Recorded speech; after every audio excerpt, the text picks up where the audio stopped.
الفاتح لما أغلق والخاتم لما سبق ناصر الحق بالحق والهادي إلى صراطك المستقيم وعلى آله وصحبه حق قدره ومقداره أجمعين. قال رسول الله صلى الله عليه وسلم المسلم أخو المسلم لا يظلمه ولا يسلمه. Al-Hadid.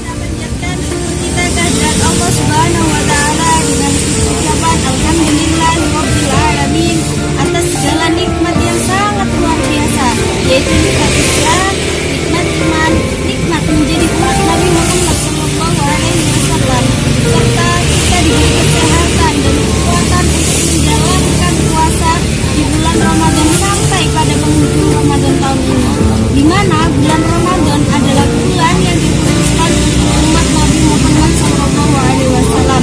Apabila kita mengerjakan suatu kebaikan di dalamnya, maka Allah akan melipat gandakan pahala.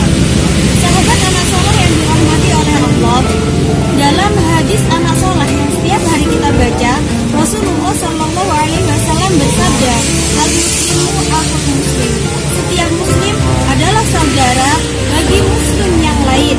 La yadlimuhu wa la yuslimuhu. Maka kita dilarang yang pertama apa? Jangan menzaliminya. Yang kedua, la yuslimuhu, jangan membiarkannya menderita. Nah, dari hadis tersebut dapat kita ambil pelajaran bagaimana caranya kita bersikap terhadap sesama muslim. Kita harus bersikap seperti saudara. Yang pertama, la yadlimuhu, jangan menzaliminya atau menyakitinya. Nah, apabila teman kita ada yang salah atau melakukan kesalahan, maka sikap kita adalah menegurnya dengan cara yang baik. Menegur dengan cara yang baik itu bagaimana? Yaitu menegur ketika dia sendiri atau di tempat yang sepi, bukan menegur di tempat umum atau malah menceritakan keburukannya kepada orang lain.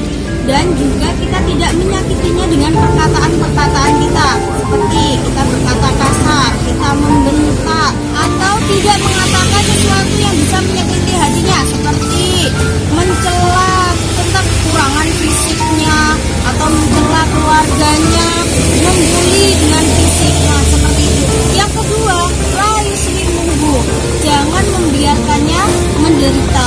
Seperti contohnya, apabila ada teman kita sedang kesusahan, maka sikap kita sebagai seorang muslim yang beriman yang baik adalah membantunya, membantu semampu kita. Kalau kita tidak bisa membantu dengan materi, maka kita bisa membantu dengan menghibur hatinya, bukan malah membunuhnya dengan kata-kata yang bisa menyakiti. Ukhuwah Islamiyah memiliki kedudukan yang sangat tinggi dan istimewa di sisi Allah. Seperti contohnya pada zaman Rasulullah SAW, di mana suku Aus dan Khazraj sebelum mereka masuk Islam, mereka berperang selama 120 tahun. Namun mereka dapat disatukan dengan satu kalimat, yaitu la ilaha illallah Muhammadur Rasulullah. Setelah mereka masuk Islam, mereka saling menyayangi dan saling mengasihi. Karena apa? Karena dalam ukhuwah Islamiyah kita mencintai karena Allah dan kita berpisah juga karena Allah.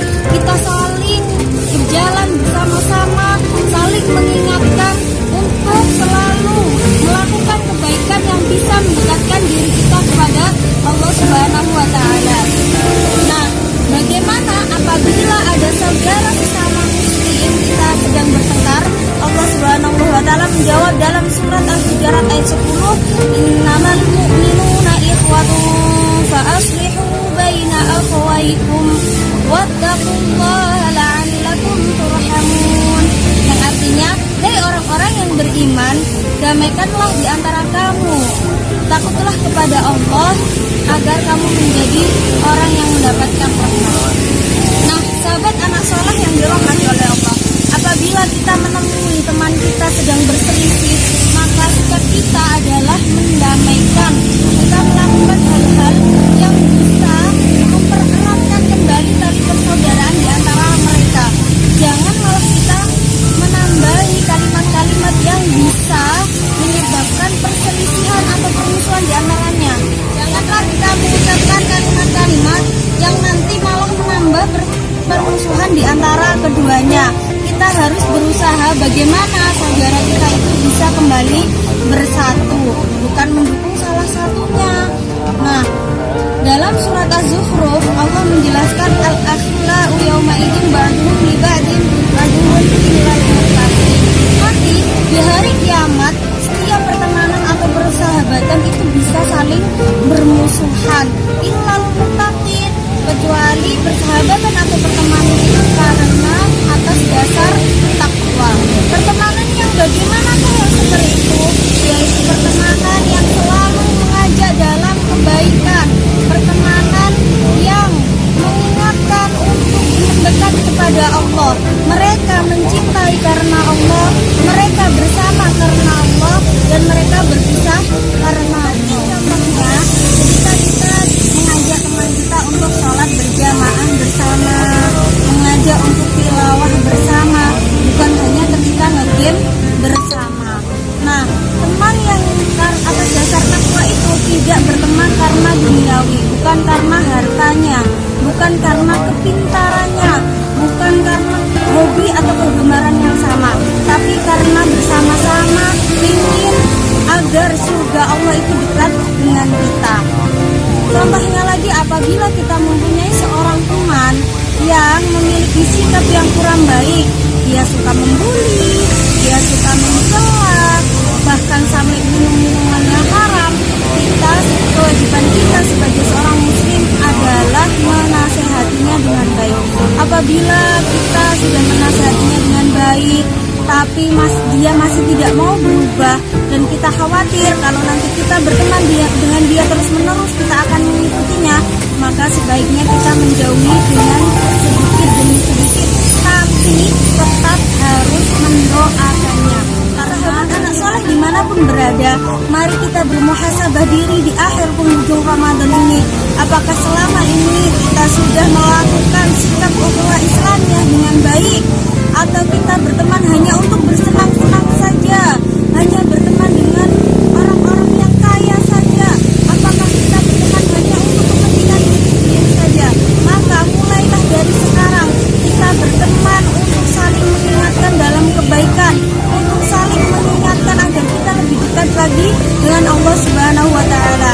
Marilah kita berkomitmen dan meniru Rasulullah Shallallahu Alaihi Wasallam agar bersikap untuk tidak saling menjelekan, untuk tidak saling membuli, tidak saling menyakiti dengan saudara sesama muslim. Demikian yang dapat Ustazah sampaikan.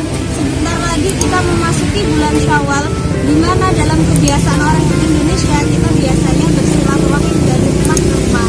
Namun karena adanya wabah corona ini, kita bisa meminta maaf kepada saudara kita, bisa melalui WhatsApp, bisa melalui Instagram, bisa melalui Twitter, atau menelpon keluarga yang jauh. Sebaiknya kita tetap di rumah saja.